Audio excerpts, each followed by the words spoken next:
Hey Reach, this is Kaitlyn Ryan Boyer here. Today's Monday, December 14th. We have one more week of school, so hang in there. Hopefully everyone's weekend was great. And we're on day 14 of the Christmas reading plan, and we're in Luke chapter 2 today. So take it away, Kaitlyn. Yeah, so today we're going to be in Luke 2:15-20. So I'm just going to go ahead and read it. When the angels had left them and gone into heaven, the shepherds had said to one another, "Let's go to Bethlehem and see this thing that has happened, which the Lord has told us about." So they hurried off and found Mary and Joseph and the baby, who were lying in the manger. When they had seen him, they spread the word concerning about what had been told about this child, and all who heard it were amazed at what the shepherds said to them. But Mary treasured up these things and pondered them in her heart. The shepherds returned, glorifying and praising God for all the things they had heard and seen, which were just as they had been told. So the verse that stood out to us the most was verse 20. It shows that God is faithful and God's faithfulness will never fail us.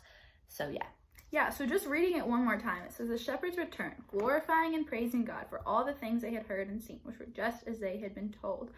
And I kind of like the part where it says, just as they had been told. This was a promise that God sent. They knew he was going to send a savior down to the earth, and, this prophecy was fulfilled. And I think that's just so cool. It just goes to show his faithfulness.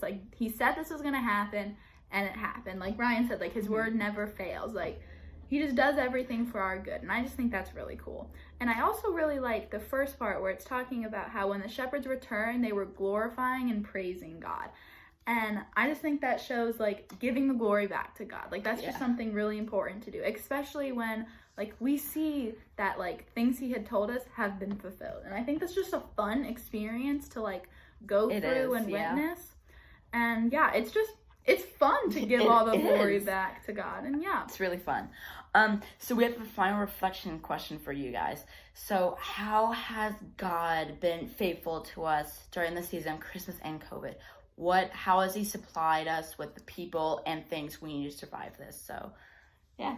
And guys, once you figure it out, give him the glory and praise for it, because he is good and he is faithful. And most importantly, there's 11 more days till Christmas, so woohoo! We're very excited over here, if you guys can't tell. Okay, Bye guys.